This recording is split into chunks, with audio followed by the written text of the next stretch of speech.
भाई और बहनों, दर्शकगण, श्रोतागण, मातृशक्ति को नमन।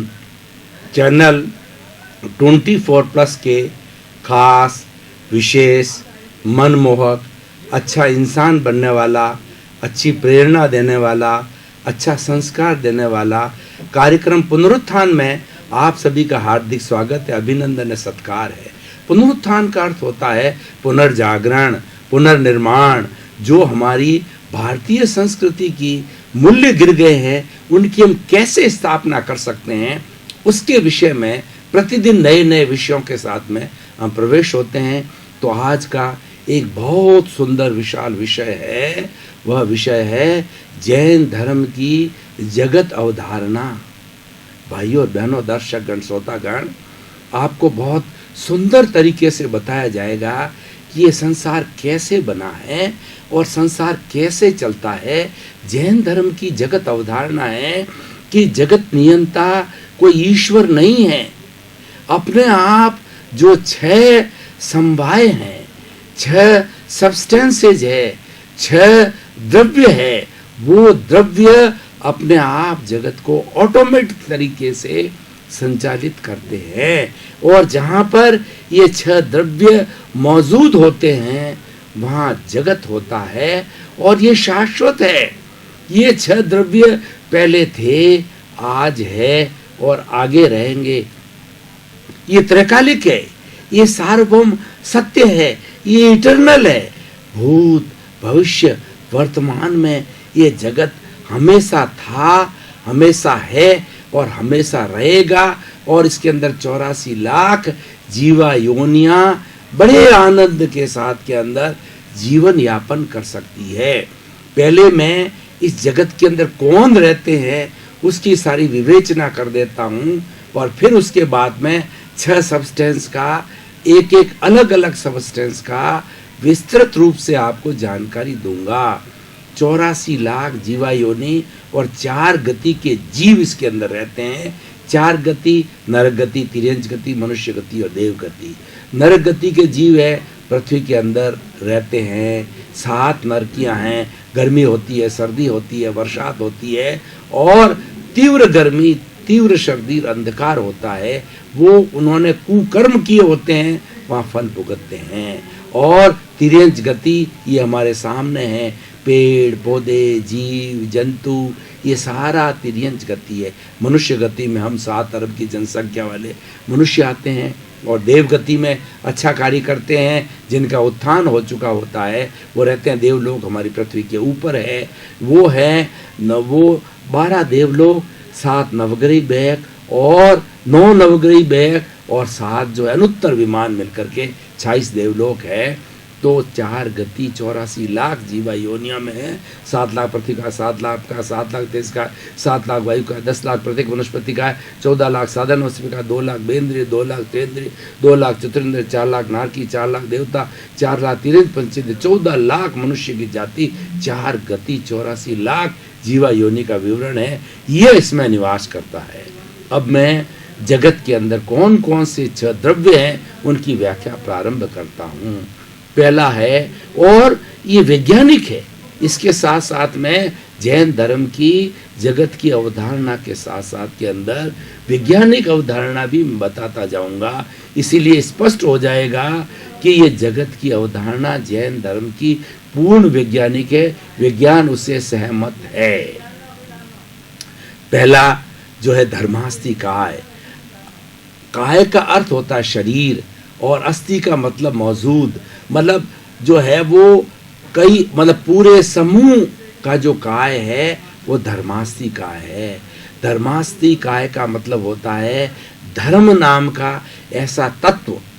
वो यहाँ पर हमारा रिलीजन से धर्म नहीं है, ऐसा तत्व है जो विज्ञान की भाषा के अंदर मोशन देता है। जो मोशन है वो धर्म है और ये तत्व अरूपी है। वो और एक सिंगल तत्व है जो पूरी सृष्टि के अंदर समाया हुआ है। पूरी सृष्टि का ऐसा कोई भी बिंदु नहीं है, ऐसा कोई भी परमाणु नहीं है, ऐसा कोई स्थान नहीं है जहाँ पर ये धर्म नाम का तत्व नहीं है और मोशन नाम का तत्व नहीं है। धर्मास्तिकाय क्या करता है, अरूपी है और सब जगह सर्वव्यापी है, दिखाई भी नहीं देता है, लेकिन कोई भी जीव या जीव, जैन धर्म मानता है कि जीव और अजीव दो तत्वों से सारी सृष्टि बनती है। जीव भी जो है वो तो चलन फिलन चलता ही है, मोशन करता है, और जीव के सहारे से या किसी के फोर्स से जो है अजीव है सारी वस्तुएं भी मोशन करती है। तो जीव अजीव मोशन करते हैं या करवाया जाता है। तो यह हमारा धर्मास्तिकाय जो तत्व मोशन का तत्व है, तो कोई भी जीव या अजीव जब चाहेगा कि मेरी मोशन हो, ये उदासीन भाव से चाहते ही, डिमांड करते ही तुरंत मौजूद हो जाता है, क्योंकि जगत व्यापी है, दिखाई नहीं देता है, अमूर्त है, पौद्गलिक है। जैसे एक उदाहरण, दो तीन उदाहरण दे देता हूं, आपको क्लियर हो जाएगा।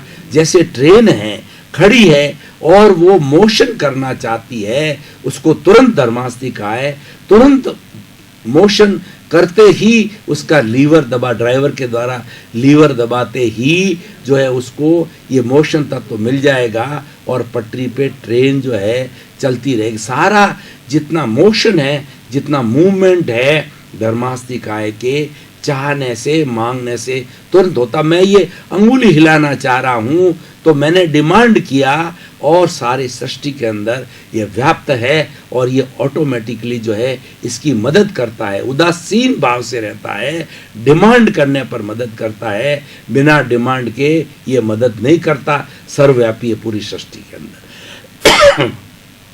दूसरा है अब अधर्मास्तिकाय, इसका विपरीत, यह भी अरूपी है, पूरा सृष्टि के अंदर व्याप्त है, उदासीन भाव से रहता है और कोई डिमांड करता है तुरंत हाजिर हो जाता है।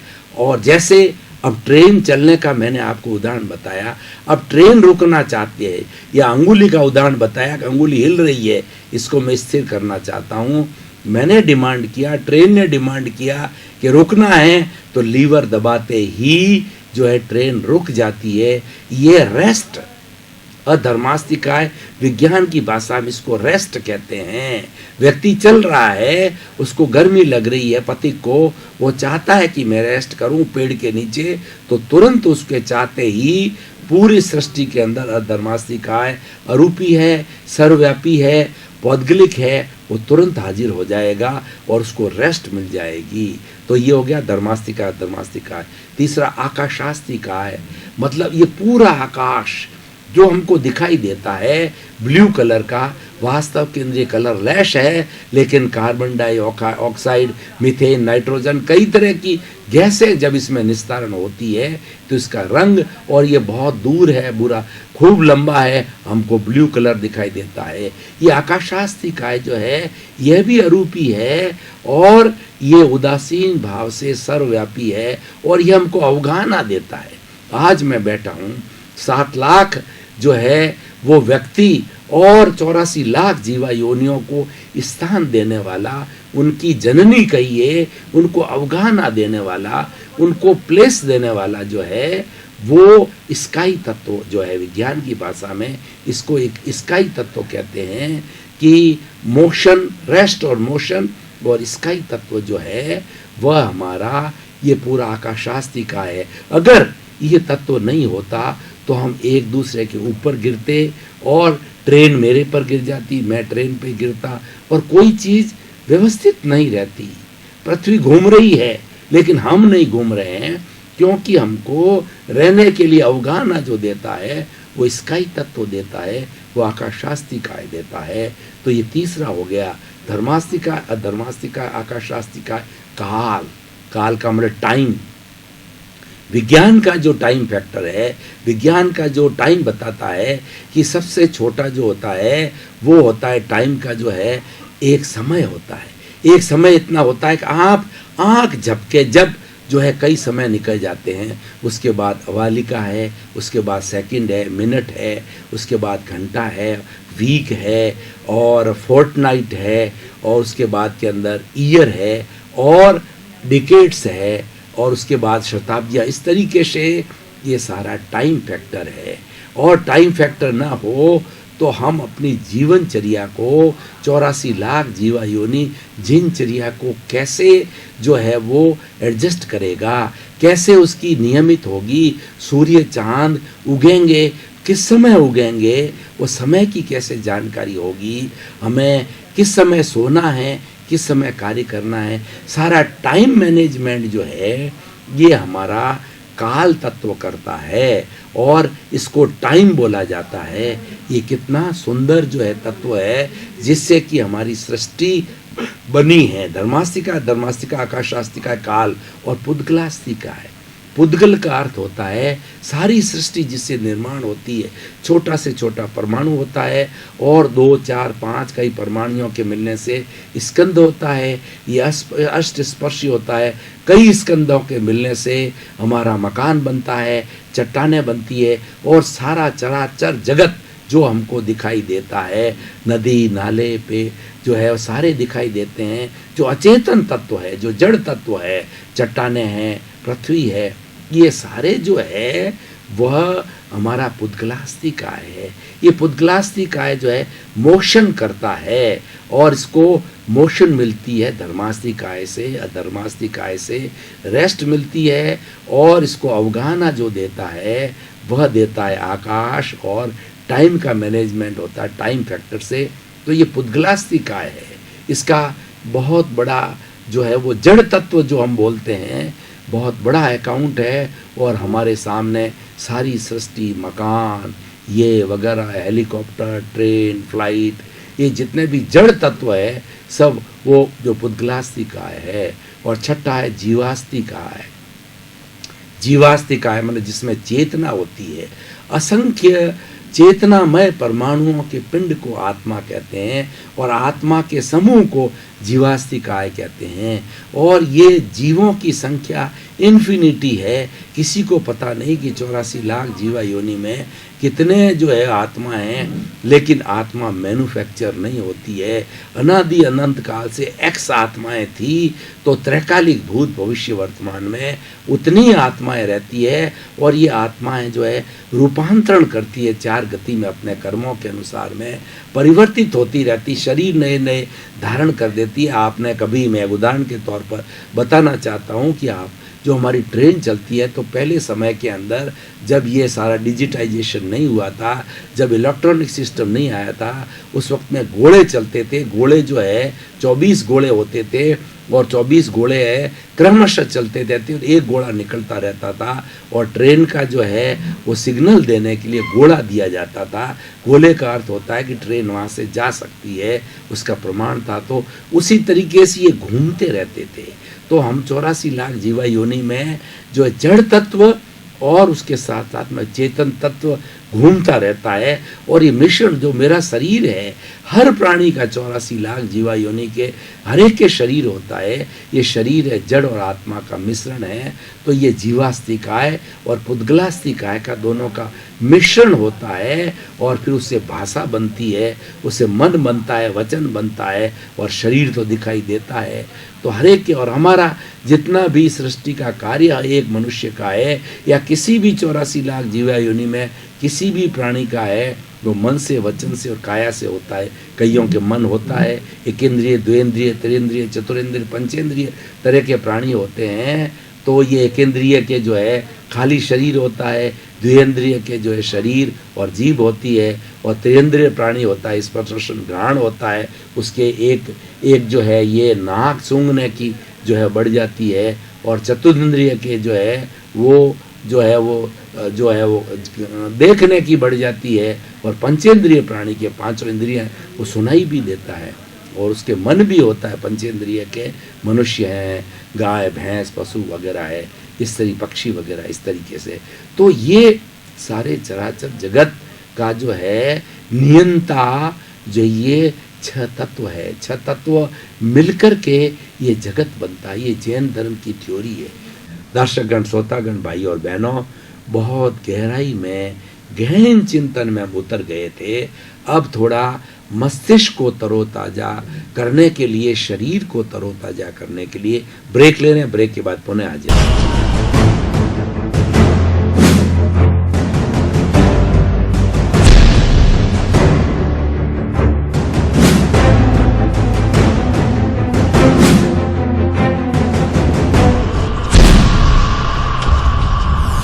लिया और बहुत ताजगी महसूस कर रहे हैं। और ताजगी के साथ में आज का जो हमारा निर्धारित सत्संग का विषय है उसके अंदर हम पुनः विवेचना प्रारंभ। कई लोग तो कई धर्म दर्शन तो कहते हैं कि ईश्वर ने सृष्टि का निर्माण किया है, और जैन धर्म कह रहा है ये 6 तत्वों का निर्माण किया है। तो इन 6 तत्वों को विज्ञान ने अपने तराजू पर तोला, एक एक तत्वों को, और उन्होंने माना कि ये 6 की एग्जिस्टेंस है। और आप भी देखिए कि व्यक्ति ऐसा है कि रेस्ट है, मोशन है, टाइम है, पुद्गल है, मनुष्य है, ये सारा लॉजिकल भी हमें सही नज़र आता है। तो इन चीज़ों को जानने से क्या होता है कि हमारा अंधविश्वास दूर होता है और साइंटिफिकली हम क्लियर हो जाते हैं कि वास्तव के अंदर ये सब्सटेंस है और इनसे ही जगत जो है बनता है। और उसके उस जगत के अंदर हमें कैसे रहना है, हमें टाइम का मैनेजमेंट कैसे करना है, उसकी हम व्यवस्था करते हैं। कि हमें मनुष्य का जीवन मिला है, पहले 100 वर्ष का जीवन होता था, अब 100 वर्ष भी हो सकता है, कम भी हो सकता, हमें पता नहीं है कि हमारा आयुष्य कितना है। तो 6 तत्वों को जान करके हम अपने लाइफ का मैनेजमेंट करते हैं कि हमें लाइफ कैसे चलानी चाहिए। और तुरंत हमें मालूम पड़ जाता है हम फ्लाइट में जा रहे हैं या हम ट्रेन में जा रहे हैं या स्वयं का हम जो है वो जो बाइक चलाते हैं या 4 व्हीलर चलाते हैं, हम स्वयं चला रहे हैं। तो हमको मालूम पड़ जाता है कि जो ही हमने उसको स्टार्ट किया और हमने कहा कि चले, तो ये चलना प्रारंभ होती है। और हमने चाहा कि रुके तो ये रुक जाती है। टाइम का हमको पता पड़ जाता है कि यहाँ से हम अहमदाबाद के लिए बाई रोड इतना बजे चले थे, इतने घंटे का, इतने घंटे में पहुँचेंगे, ब्रेक है। और दूसरा आकाश है जिसके अंदर आराम से हमारी गाड़ी चलती है, आराम से हम चलते हैं, फिरते हैं, रेस्ट करते हैं, आनंद करते हैं, मौज करते हैं, मज़े करते हैं। और उसके आकाशास्ति का हमको अवगाना देता है। और उसके बाद के अंदर पुद्गल, हमारी गाड़ी पुद्गल है और चारों तरफ हम नज़र दौड़ाते हैं, पुद्गल ही पुद्गल दिलाई दिखा देते हैं। और जीवास्तिकाय की बात करते हैं तो सारी सृष्टि जो प्रकृति है उसके अंदर पेड़ है, पौधे हैं और कई कीड़े हैं, मकोड़े हैं, मगरमच्छ है, डायनासोर्स है, शेर है, चीते हैं, वाइल्ड एनिमल है, बिल्ली है, चूहे हैं, ये सब हमको दिखाई देते हैं। तो ये जीवास्तिकाय हो गया। कितना सुंदर, सटीक और वैज्ञानिक है जैन धर्म की जो है ये हमारी अवधारणा जगत की। और ये बहुत सुंदर है, ये लॉजिकल है, ये वैज्ञानिक है, ये हमारे गले उतरने वाली है। तो इस अवधारणा का जो है हमें खूब व्याख्या की जानी चाहिए, लोगों को बताई जानी चाहिए। और ये चैप्टर जो है हमारे स्कूल से लगा करके हमारी डॉक्टरेट तक की जितनी एजुकेशनल सिस्टम है उसके अंदर जैन धर्म की जगत की अवधारणा चैप्टर को रखना चाहिए, ताकि बिल्कुल क्लियर हो जाए। ईश्वर के अंदर हम विश्वास करते हैं, हमारी भारतीय संस्कृति श्रद्धा करती है, ईश्वर तत्व को मानते हैं। ईश्वर है वह पूर्ण रूप से शुद्ध है और हमारे भीतर विराजमान शुद्ध आत्मा भगवान वह स्वयं ईश्वर है। वह मोक्ष में रहने वाला है, लेकिन वो बॉन्डेड होने के कारण इस शरीर में, मान लीजिए कि सोहन राज मेरा नाम है, तो ये रिलेटिव है। और रियल जो है इसमें विराजमान शुद्ध आत्मा भगवान है। तो रियल दृष्टि से जो है मेरी शुद्ध आत्मा अलग है और सोहन राज रिलेटिव दृष्टि से अलग है। मतलब रियल और रिलेटिव जो है दोनों अलग है। और शुद्ध आत्मा भगवान है वो परमानेंट है और सोहन राज ये टेम्परेरी है, क्योंकि ये तो एक पैकिंग है, ये नाम है, ये देहधारी है, इसका विनाश होने वाला है। और ये दोनों अलग अलग है, दोनों अलग ही। हम ईश्वर से शक्ति मांगते हैं कि हे ईश्वर, मैं दोनों अलग है, लेकिन इसको अलग मानूं। ये अलग मानते ही सेल्फ रियलाइजेशन की बात हो जाती है। और जब सेल्फ रियलाइजेशन होता है तो शुद्ध आत्मा अलग और शरीर है वो अलग। मतलब यानी जड़ अलग और चेतन अलग। ये अलग जब आता है तब जीव है वह जाकर के ब्रह्म में विलीन हो जाता है उसको ब्रह्म ज्ञान हो जाता है। और शरीर में रहते रहते जो है वेदांत की बात करें तो वह जो है वह राजा जनक की तरह जो है विदेह हो जाते हैं। विदेह का अर्थ होता है कि देह में रहते हुए देह की भिन्नता को समझना। जो मैंने बताया कि भीतर विराजमान शुद्ध आत्मा भगवान है, वह पूजनीय है और वो वंदनीय है और वो मुझे बनना है, वो मैं हूँ, मैं स्वयं ईश्वर हूँ, मैं भगवान बुद्ध जैसी आत्मा हूँ, मैं भगवान राम जैसी आत्मा हूँ, भगवान कृष्ण जैसी शुद्ध आत्मा हूँ। और वो कब हो जाएगी प्रकट रूप में? मोक्ष में जाने पर ये शरीर विलीन हो जाएगा, जब मुझे ये निश्चित रूप से जो है मेरे अंदर भेद विज्ञान आ जाएगा, वीतराग विज्ञान आ जाएगा, शरीर अलग है, शुद्ध आत्मा अलग है, तब प्राप्त हो जाएगा। उसकी प्राप्ति करने के लिए ये 6 द्रव्य का ज्ञान है, बहुत ही इम्पोर्टेंट है और ये सोने में सुहागा है। इसीलिए जैन दर्शन के अंदर जो है आत्मा को जानने के लिए सहयोगी तत्व, ये जगत, जीव और जगत के बारे में जब बात की जाती है तब जाकर के ब्रह्म ज्ञान होता है, तब निर्वाण होता है, तब केवल ज्ञान होता है।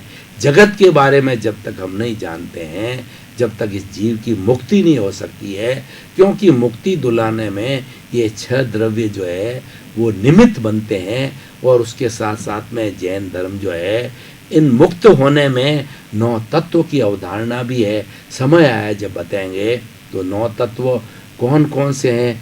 जीव, अजीव, पुण्य, पाप, आश्रव, संवद, निद्रा, बंध और मोक्ष। इसके अंदर से जो कुछ आत्मा के लिए जो है वो हेय है और कुछ आत्मा के लिए गेय है, यानी उपादेय है। गेय तो 9 तत्व ही है, उपादेय मतलब ग्रहण करने योग्य है, जैसे संवर और निर्जरा, इससे आत्मा की शुद्धि होती है, इसको धर्म माना गया है। और आश्रव जो है ये आत्मा को डुबाता है, ये पुण्य पाप है, इसलिए इसको हेय माना गया है। तो इस तरीके से विवेक जागृत किया जाता है हेय और उपादेय के माध्यम से।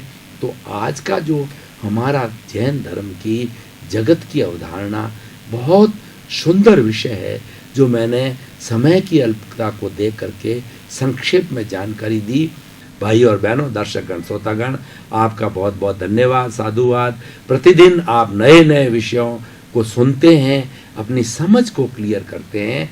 समझ को क्लियर करना, राइट फेथ, राइट विजन और राइट बिलीफ, रॉन्ग बिलीफ को हटा करके राइट बिलीफ को प्राप्त करना, यही पुनरुत्थान कार्यक्रम का उद्देश्य है। पुनरुत्थान कार्यक्रम मानता है कि सर्वे भवन्तु सुखिनः, सर्वे भवन्तु निरामया, सबका अच्छे विचारों के साथ में कल्याण हो जगत का, यही इसका उद्देश्य है। आपका जीवन मंगलमय हो, आनंदमय हो, सुखमय हो, शांतिमय हो, प्रेममय हो। आप जगत के कल्याण के फार्मूले से जुड़ करके सोसाइटी की सेवा करें, यही पुनरुत्थान कार्यक्रम की सीख है। और अगर आप ऐसा करना लग जाते हैं तो पुनरुत्थान कार्यक्रम की सार्थकता है। आपका जीवन आनंदमय हो, मंगलमय हो, शुभ।